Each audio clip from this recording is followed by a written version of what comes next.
If you're struggling in your relationship right now and you're wondering how something went from being so wonderful to now being a source of pain, I'm going to explain that in this video.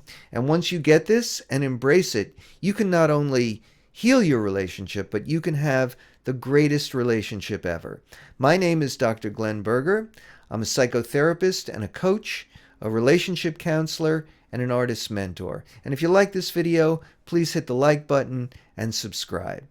So here's the way I want you to think about this. I want you to imagine that you and your partner are two trees with light bulbs at the top.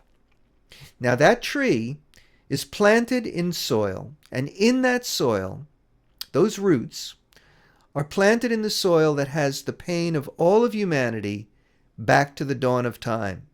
Now, that's not the only thing that's in that soil, obviously, but it's in there.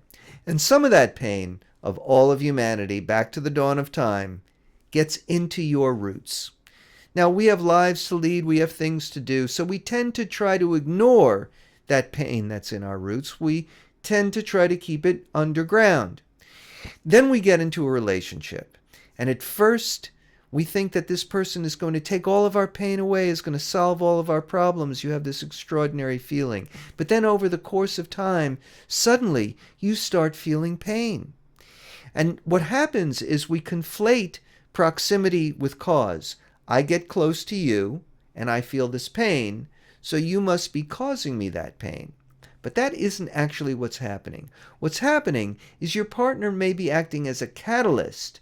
They may be drawing the pain that's already within you, in your roots, up to the surface, making that light bulb glow, that's the pain that you feel, so that you feel it. Now, why would nature do such a nasty trick? Bait and switch, first offering you something that's so wonderful and now becomes a source of pain. Well, it's because nature gets our attention with pain. You have a pain. Pain doesn't go away. You say it'll go away. Doesn't go away. You say it'll go away. Doesn't go away. And eventually, you go to the doctor. That would be me. And why does nature do that? Because nature wants to bring your attention to the fact that something is out of balance. Something needs to be healed. There's something wrong inside that you need to pay attention to.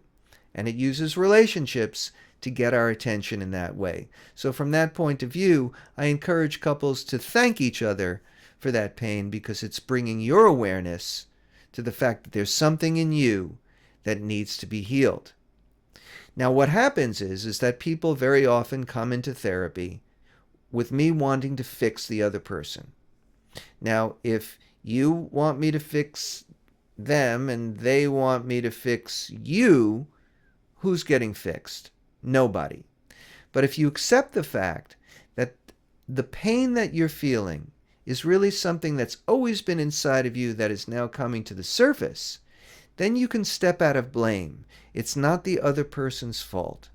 So what's the solution here? The solution is twofold.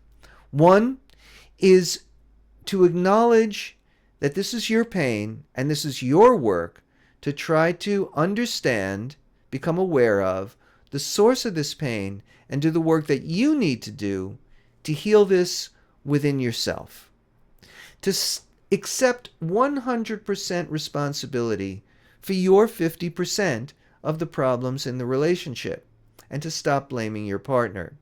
And then the other piece of it is to see the relationship as a place where we do everything that we can for the person that we love to help them heal this pain that's inside of them, to modify our behavior, again, to accept 100% of our 50% of how we are acting as a catalyst, bringing their pain up to the surface, and doing everything that we can, once we understand the source of our partner's pain, to help them heal. And if the two of you can agree to do this, to own your own pain, to do the work to heal your own pain, and to help your partner heal from their pain, not only can you heal your relationship, but you can have an extraordinary relationship. You can have a love that lasts for a lifetime. Thanks for listening.